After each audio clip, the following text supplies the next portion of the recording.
Espíritu Santo, abre nuestros ojos y miraremos las maravillas del Hijo a la gloria del Padre. Amén. Podéis sentaros. En 1999, Matrix se estrenó en cines. Dudo que ni siquiera los creadores de la película supieron lo revolucionaria que sería. En esta película, los humanos viven en una simulación. Todo lo que creen experimentar es una ilusión. Política, economía, cultura, sociedad, incluso la religión, todo es una ilusión. Pero ¿qué propósito tiene esta ilusión? Como explica la película, máquinas han creado un mundo simulado para que los humanos vivan en él, para distraerlos de la realidad de que han sido esclavizados y están siendo utilizados como fuente de energía para generar electricidad para las máquinas. Pero algunos humanos han escapado de la simulación y viven en la verdadera realidad. Algunos incluso regresan a la Matrix e intentan liberar a otros de la ilusión. Pero, lamentablemente para muchos, la realidad inmersiva que ofrece la Matrix resulta ser demasiado poderosa y les resulta casi imposible escapar. La idea de que existe una realidad más auténtica, más allá de lo que experimentamos con nuestros sentidos, es muy antigua. Por ejemplo, en la República, Platón nos ofrece su famosa alegoría de la caverna. La humanidad vive en una caverna iluminada por un fuego detrás de ellos, con sus cabezas sujetas para que solo puedan mirar la pared. La mayoría de la gente observa las sombras en la pared de la caverna creyendo que son reales. Pero algunos abandonan la caverna y ven la realidad tal como es, iluminada por la verdadera luz, el sol. Algunos vuelven a la caverna intentando persuadir a otros de que las sombras que ven no son la realidad, pero con poco éxito. Hoy comenzamos un estudio de 5 semanas sobre el libro de Apocalipsis. En algunos aspectos importantes, Apocalipsis es similar a Matrix y la caverna de Platón. Apocalipsis quiere que veamos que nuestra experiencia de la política, la religión y el mensaje del mundo no es la verdadera realidad. De hecho, es una realidad alternativa diseñada para alejarnos de Dios, la vida, la verdad y el amor. Es más que una realidad alternativa, es una falsa realidad en lucha con la verdadera realidad de Dios. Pero al igual que con Matrix y la caverna, la realidad inmersiva que ofrece nuestro mundo resulta demasiado poderosa para muchos. Pero Dios abre la mente de muchos y nos permite ver la realidad tal como es. Y el libro de Apocalipsis es uno de los mayores regalos que Dios nos ha dado para ello. Aquí vemos que la llamada Virgen Roma es en realidad Babilonia la ramera. Que el llamado poder invencible de los grandes superpoderes mundiales es en realidad una bestia cuyo destino es ser arrojado al lago de fuego. Y que un cordero inmolado es un león rugiente que ha conquistado el mundo. ¿Qué nos permite ver la realidad tal como es? En Matrix, Neo tuvo que tragarse una pastilla. En la caverna de Platón, el filósofo tuvo que salir de la caverna a gatas. Las Escrituras nos dicen que miremos a un carpintero judío crucificado y que veamos la sabiduría y el poder de Dios.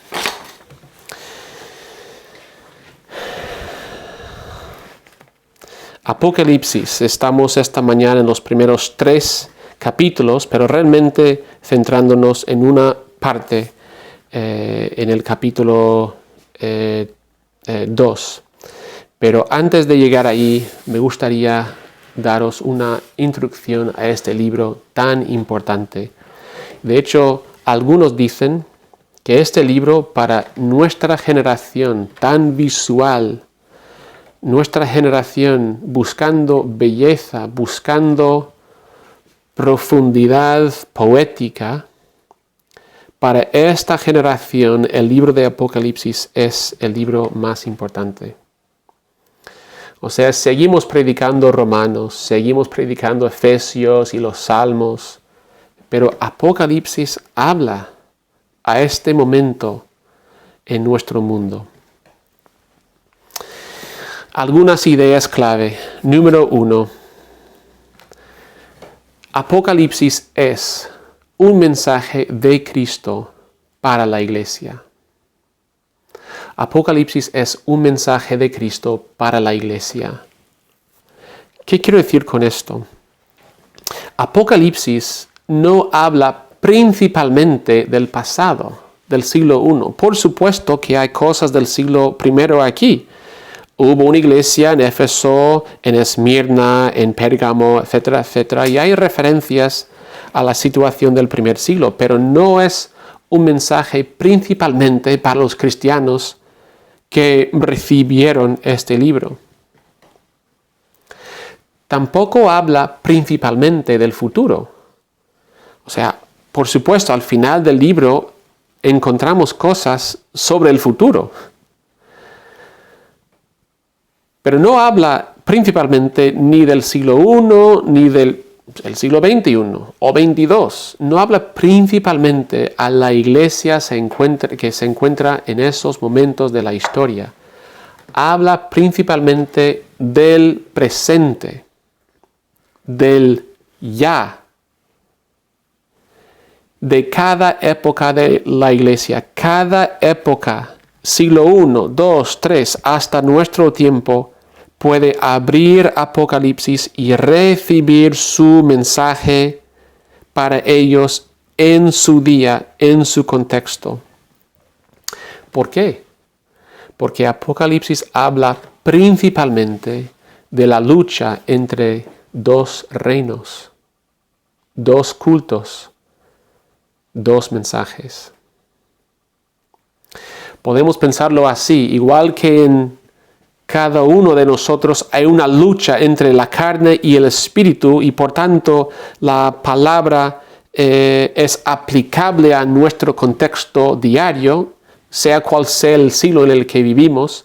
Apocalipsis habla de la lucha de la carne y el espíritu a nivel político, a nivel social, a nivel mundial.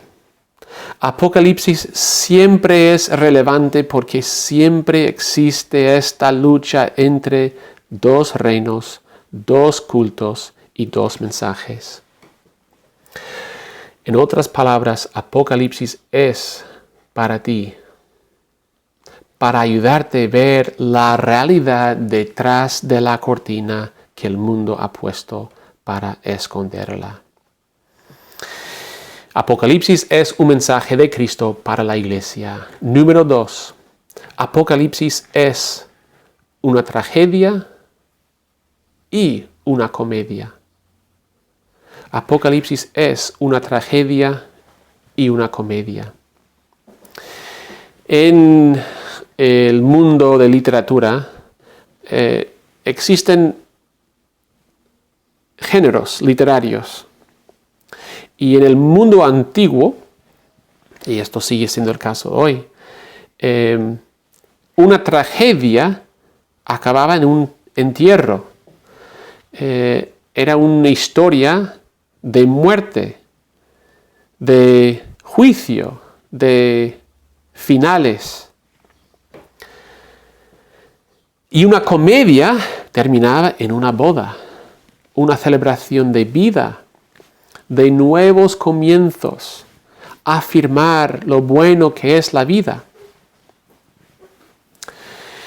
Y curiosamente, al final del simposio, Sócrates dijo lo siguiente: el mismo poeta debe saber escribir comedia y tragedia. Muy interesante, porque en su día algunos poetas escribían tragedias y otros comedias, pero pensaban que la brecha entre los dos era demasiado extremo, que para poder pensar con mente trágica y pensar en la línea de una comedia, era demasiado difícil cruzar las fronteras. Y mucha gente da crédito a William Shakespeare por mezclar por primera vez estos dos géneros literarios en su Romeo y Julieta. Es curioso ver al final que es un entierro y una boda al final de esa obra. Pero realmente lo que encontramos en Apocalipsis es una obra que es a la vez una tragedia y una comedia. Dios ha armonizado o ha combinado estos dos géneros que para mucha gente son contradictorios. O vas a un funeral o vas a una boda. ¿Cómo vamos a tener un funeral y una boda? ¿Cómo vamos a tener muerte y vida? Apocalipsis es una tragedia. Esto es el tema menor del libro. Es una tragedia. Apocalipsis 17 al 20, casi al final del libro, Babilonia cae en el juicio de Dios. Babilonia es destruida. Es un entierro, es muerte, es juicio. Y eso casi al final del libro. Pero el tema principal es una comedia. Porque el libro no termina en el capítulo 20, sino en el capítulo 22. Y los últimos 2 capítulos hablan de la boda del Cordero. La unión entre Dios y su creación en Cristo por el Espíritu. Eso es el mensaje principal de Apocalipsis. No sé por qué, pero muchos cristianos cuando hablan de los tiempos postreros tienen mucho miedo. Y lo venden así. Como deberíamos tener miedo de lo que está haciendo el supuesto gobierno mundial, o que detrás de esta cortina, pues, este grupo realmente está controlando todo y hay que tener miedo, estar alerta y demás. Ya hemos leído el guión. Ya sabemos cómo va a acabar todo esto. Sí, por supuesto, habrá pruebas, habrá dolor, habrá muerte, pero todo esto en una historia de comedia que celebra la unión de Dios con su pueblo. ¿Por qué es así? ¿Por qué termina Apocalipsis con una tragedia y con una comedia, con un entierro y con una boda? ¿Por qué termina el mundo así? Pues no es la primera vez que Dios ha hecho esto. No es la primera vez que Dios lo va a hacer. Dios ya ha armonizado tragedia y comedia. Y lo hizo en la cruz. La cruz es una tragedia, es un entierro, es juicio, es muerte. Es la gran tragedia de la historia del universo, lo impensable, que Dios se hace carne y Él es crucificado por su propia creación.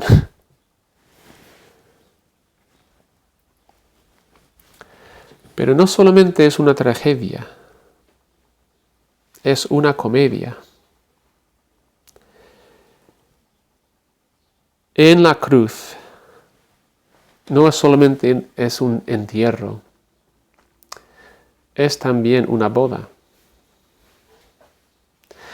¿Os acordáis de la historia de Adán y Eva en el huerto, no? Adán está allí solo y Dios pone sobre él o le trae un sueño profundo y saca de su costado su novia. Su novia sale de su costado. Y eso es justo lo que vemos en la crucifixión de Cristo. Del costado de Cristo sale su iglesia. En la cruz no solo vemos el entierro del Hijo, sino también la boda del Hijo con su novia, la iglesia. Lo único que diferencia la tragedia y la comedia es tu respuesta. Si solo ves en ese judío, carpintero, crucificado, el juicio de Dios, si solo ves una pena, una pérdida, una tontería, para ti la cruz es una tragedia y el fin del mundo también para ti va a ser una tragedia. Pero si ves en la cruz no debilidad, sino poder, si ves en la cruz no una tontería, sino la misma sabiduría de Dios, si ves en la cruz Dios muriendo por tus pecados, Apocalipsis para ti va a ser una comedia, porque ese mismo Cordero inmolado es el Rey del universo y tú estás unido con Él. Él es victorioso, Él tiene la victoria y por tanto Apocalipsis es un gozo. Puedes leer, puedes ver que Dios tiene control. Así que, ¿qué harás con Cristo esta mañana? Apocalipsis es una tragedia y una comedia. Número 3. En Apocalipsis, Cristo lucha contra el anticristo por la iglesia. Cristo lucha contra el anticristo por su iglesia. Y estoy pensando en el término Cristo en categorías técnicas. Cristo, el ungido, se refiere a 3 oficios de rey, sacerdote y profeta. Y en Apocalipsis vemos que Cristo es rey, Él tiene poder, es sacerdote, es quien deberíamos adorar, también es la víctima y también es profeta, Él es el mensajero fiel. Bueno, vamos a ver esto. Cristo es Rey, Él tiene poder. En capítulo 1, en capítulo 19 habla de su espada. En el capítulo 5 dice que es el león de Judá, de la raíz de David. Capítulo 3, 21, Él dice, yo he vencido. Todo esto es lenguaje de rey, de que Cristo es Rey. Pero Él no es el único que dice que es Rey. ¿Ves? Aquí es donde viene la cortina, aquí es donde viene la Matrix, aquí es donde viene la caverna. Porque sabemos, Cristo lo ha dicho, se ha revelado. Él dice, yo soy Rey. Pero vemos, por ejemplo, en el capítulo 13, que el dragón y la bestia del mar, ellos dicen, no, yo soy Rey. Y de lo que podemos ver con nuestros ojos, parece que el dragón y la bestia tienen razón. Vemos su poder. Evidentemente, ellos son el verdadero rey. Apocalipsis tiene que ver con esto. ¿A quién vas a servir? ¿Quién vas a creer? ¿Vas a creer en el Cordero inmolado? ¿Vas a creer en ese judío crucificado? ¿O vas a creer en el Imperio Romano? En Estados Unidos, en China, en cualquier otro superpoder del mundo. ¿Quién tiene razón? ¿Quién tiene poder de verdad? Pero Cristo nos da su Espíritu y Cristo dice, yo voy a conquistar como rey a través de mi iglesia. A las 7 iglesias en capítulos 2 y 3, a cada iglesia dice, al vencedor. Al vencedor. Cristo dice, yo he vencido, y Él dice, habla al vencedor. Al final del libro, capítulo 21, dice, el que salga vencedor. Pero fijaos en esto. Fijaos, esto es impresionante. Hace tiempo, esto hace casi 10 años ya, hice un estudio sobre el punto medio de Apocalipsis. Palabra por palabra. La primera palabra, la última palabra. La segunda palabra, la penúltima palabra. La tercera palabra, la antepenúltima, etcétera, etcétera. Hasta llegar a la palabra media de todo el libro de Apocalipsis, esto por supuesto en griego. ¿Queréis saber cuál es el punto medio del libro de Apocalipsis? ¿Y por qué es importante esto? En literatura antigua, el punto central del libro muchas veces es lo que explicaba todo el libro.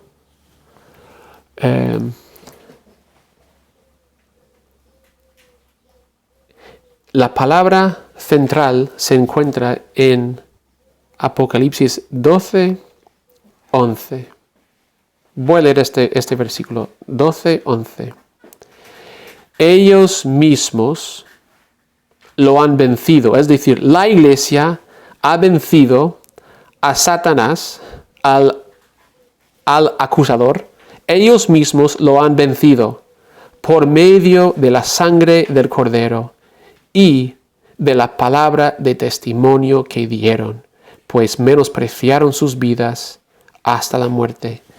Eso es, hermanos, el tema central del libro. Cristo conquistando a Satanás por la sangre de Cristo y por el testimonio que damos del sacrificio de Cristo. Es decir, la manera en la que Dios conquista al diablo es por su evangelio.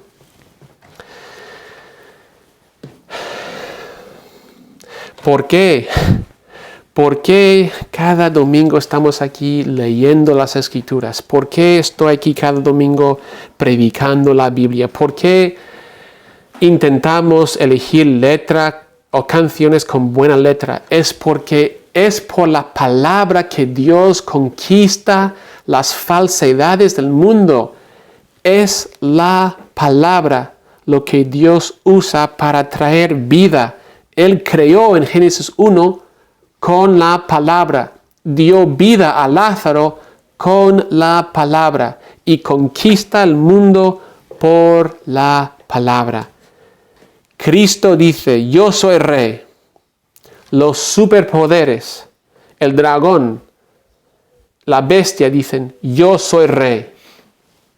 Y Dios conquista estos falsos reyes por la predicación del Evangelio.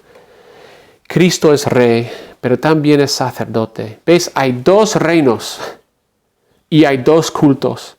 ¿Quién vamos a adorar? ¿Quién? ¿Vamos a adorar al Cordero inmolado? Él en capítulo 5, Él es la Pascua, Él es nuestra Pascua. Y en capítulos 4 y 5, sobre todo en el capítulo 5, vemos que Él no solamente es la víctima, sino que Él también es quien recibe adoración. Es lo que vamos a ver la semana que viene. El Cordero recibe adoración. Hay dos cultos. El culto de Cristo, pero también el dragón y la bestia en el capítulo 13 reciben adoración. ¿Quién vamos a adorar? Y en nuestro mundo es demasiado fácil adorar el dragón y la bestia, tal y como se manifiestan en nuestra época. Es demasiado fácil adorar a la gente de Hollywood, por ejemplo. Es demasiado fácil adorar nuestro club de fútbol. Miren lo que hacemos. Los domingos el templo de nuestra cultura no es la iglesia, es el estadio. Domingo tras domingo tras domingo, cuando tú dices, ¿dónde está la gente hoy? Están en el estadio de fútbol, están en el centro comercial. Hay otros templos hoy día donde la gente dice, yo vengo aquí para estar con paz, para pasarlo bien, para tener comunión con otros, comemos aquí en el partido, comemos en el centro comercial. Aquí es donde encontramos nuestro propósito, aquí es donde encontramos nuestro valor, aquí es donde me encuentro bien. Y la iglesia es una protesta, es decir, no es ese culto. Ese culto no es el verdadero, es una distracción, es una cortina, está en lucha con el verdadero culto de Cristo. Esa es la gran tentación de la iglesia. La gran tentación que tenemos es adorar en España, fútbol. Adorar para algunos el trabajo. Adorar para algunos incluso la familia. No, los domingos, esos días de familia. Es demasiado fácil mezclar nuestro culto verdadero con el culto falso. Hay dos cultos. Hay dos reinos, hay dos cultos y hay dos mensajes. Esto es del oficio profético. Hay dos mensajes. En capítulo 1 y capítulo 3, Cristo es el testigo fiel y verdadero. Él es el verdadero profeta, pero no es el único profeta. Una vez más, en el capítulo 13, la bestia de la tierra, él predica su falso mensaje. Él predica para llevar gente a la falsa adoración del dragón y de la bestia del mar. Hay dos mensajes. Y créeme, el mensaje de la bestia es muy tentador. ¿Ves? Los mensajes falsos siempre son así. ¿Por qué? Porque no se pueden vender con la verdad. Solo se venden con el engaño. ¿Cómo es la voz de la ramera de Proverbios 9? ¿Cómo es su voz? Ella nos dice, pues mira, soy ramera y si vienes a mi casa vas a morir. Ella nunca se vende así. Ella se vende todo lo contrario. Ella dice, mira, esta es vida. Esto es placer. Te va a encantar. ¿Ves? Siempre se vende así. Siempre se vende como si fuera vida. Es tan sutil. Es tan a veces difícil discernir si esa voz es correcta o no. ¿Por qué estamos aquí domingo tras domingo leyendo las Escrituras, recitando el credo, recitando porciones de nuestra confesión, estudiando la Biblia? ¿Por qué ponemos tanto énfasis en la oración, en el estudio bíblico? ¿Por qué Biblia, Biblia, Biblia? ¿Por qué? Para poder discernir entre el mensaje verdadero de Dios y el mensaje tan tentador, tan atractivo, pero tan peligroso de Satanás.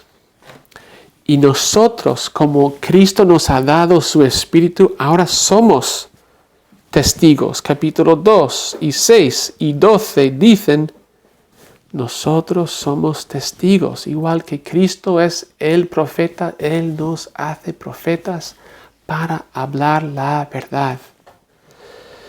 Este libro tiene que ver con 2 reinos, 2 cultos y 2 mensajes. Tenemos Cristo y Anticristo. Y el mensaje de Apocalipsis es que Cristo conquista al Anticristo por su iglesia.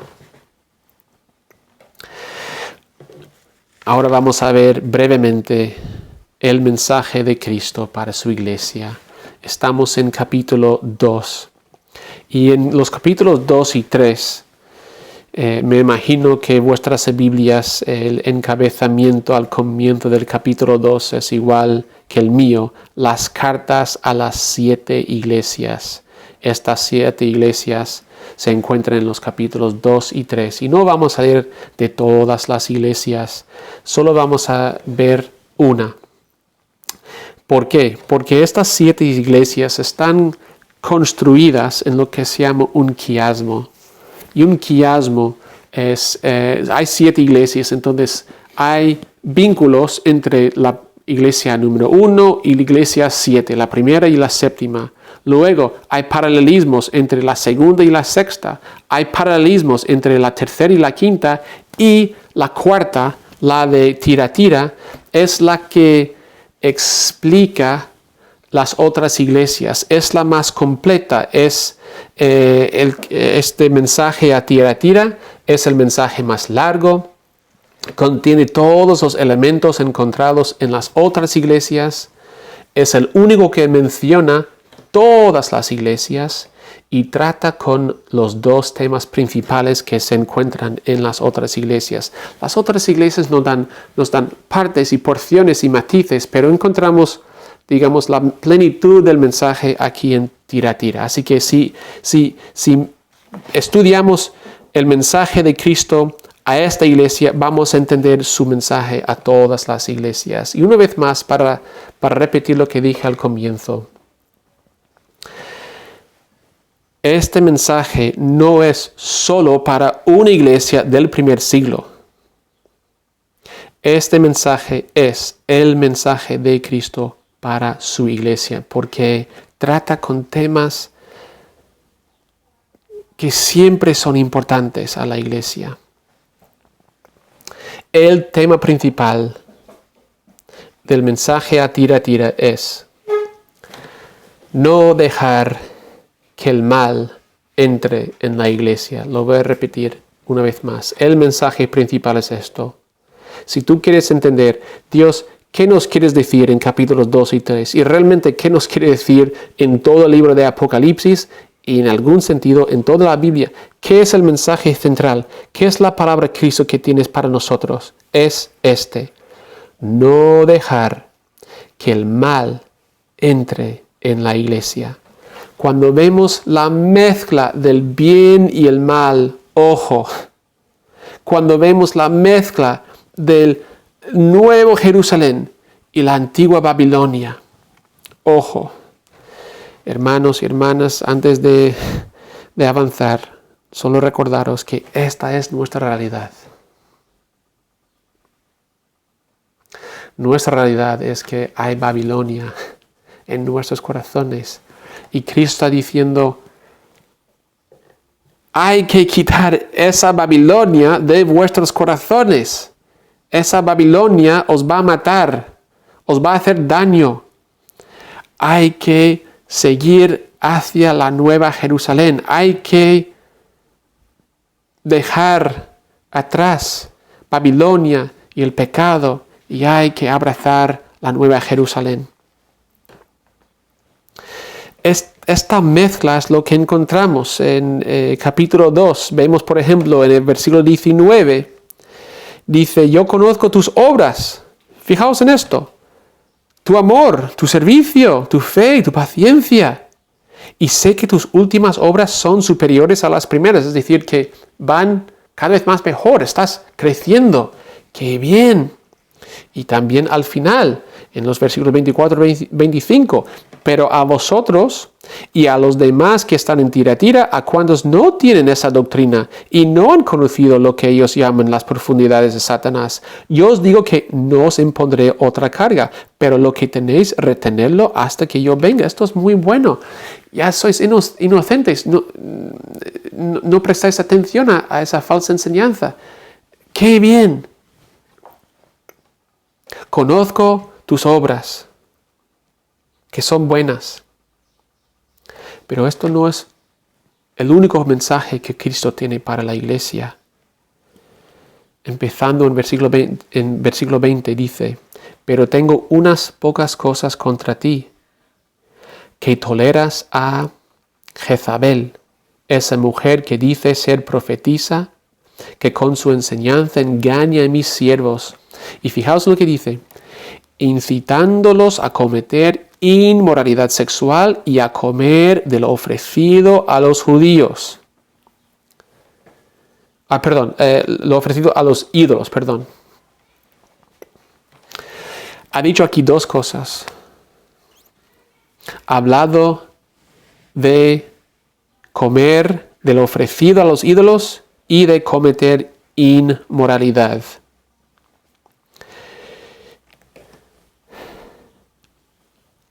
Tenemos que entender esto muy claramente, tenemos que ver esto. Existe una relación directa entre nuestra doctrina, o también lo podemos llamar nuestra adoración, en quien creemos, a quien adoramos, una relación directa entre eso y cómo vivimos. ¿Ves? Hay dos cosas aquí. Idolatría e inmoralidad. Idolatría e inmoralidad. La idolatría es lo que nos lleva a la inmoralidad. Nuestra doctrina, por decirlo así, lo que creemos, eso se manifiesta en nuestras obras. Esto es uno de los mensajes centrales de la Biblia. Romanos 12:1. Ser renovados en vuestras mentes para poder amar. Eso es Romanos 12 al 15. Y eso es el mensaje aquí. ¿Por qué domingo tras domingo tras domingo estamos aquí recitando el credo, partes de nuestra confesión? ¿Por qué predicamos las Escrituras? ¿Por qué estudiamos nuestra confesión entre semana? ¿Por qué recitamos los 10 mandamientos? ¿Por qué ponemos tanto énfasis en el amor? Es precisamente para combatir esta tendencia tan humana de mezclar la verdad con el error y de invitar en nuestras vidas obras malas que nos hacen daño a nosotros y a los demás. Tenemos que estar en el mundo. Salir del mundo no es una opción. Algunos lo intentan. Ellos dicen, mira, el mundo solo me va a corrompir. Tengo que salir del mundo. ¿Vale? Es la opción de los Amish. Ellos dicen, literalmente, vamos a comprar un montón de terreno, limitar acceso al mundo y así vamos a mantenernos puros. Solo vamos a tener buena doctrina, solo vamos a llevar vidas santas y esa opción no es válida para la iglesia. No podemos salir del mundo, pero tampoco podemos estar en el mundo sin diferencia. No podemos decir, pues, vivo en Babilonia, debería vivir como buen ciudadano de Babilonia. Eso tampoco es una opción para el cristiano. ¿Ves? Vivimos en este mundo y Cristo dice, ojo, porque en este mundo hay tentación de corrompir tu mente y así corrompir tus obras, de corrompir tu doctrina y así corrompir tu amor. No puedes quitarte del mundo, no puedes vivir en el mundo como cualquier otro. Tienes que ser como Cristo. ¿Os acordáis lo que hizo Cristo en Juan 1? Luz, llegando al mundo y el mundo no lo venció. El mundo no lo conquistó. Es decir, igual que la luz está en la oscuridad y la oscuridad no puede conquistar esa luz, eso es nuestro llamado. Ser luz. Tenemos que estar en el mundo, pero sin ser del mundo. Tenemos que estar en el mundo sin ser del mundo. Amigos, este es el mensaje de Cristo para su iglesia. Y este es el fin, esta es la invitación de Cristo para todos. Yo, Jesús, he enviado a mi ángel para daros testimonio de estas cosas en las iglesias. Yo soy la raíz y el linaje de David, la estrella resplandeciente de la mañana. El espíritu y la esposa dicen, ven. El que oye, diga, ven. Y el que tenga sed, que venga. Y el que quiera, venga y tome gratuitamente del agua de la vida. ¿Tienes sed esta mañana? ¿Tienes hambre esta mañana? ¿Ves que estás viviendo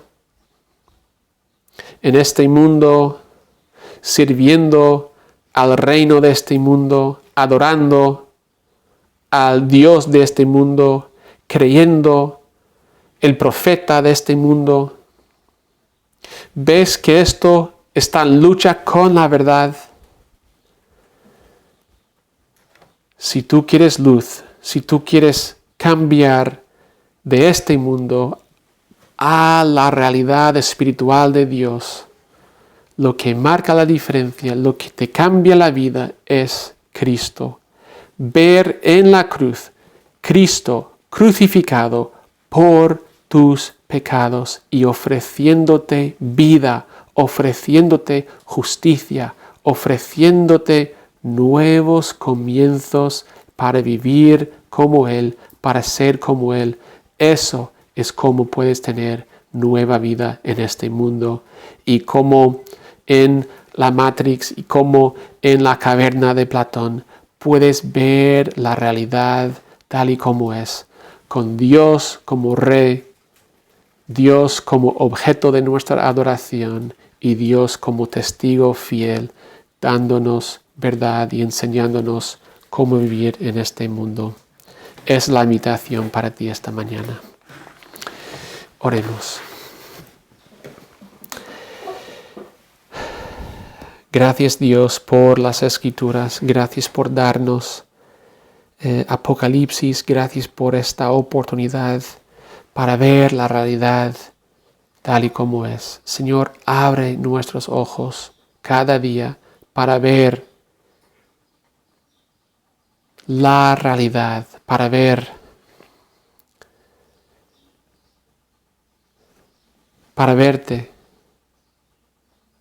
en tu trono, para verte en tu templo, para verte diciéndonos la verdad.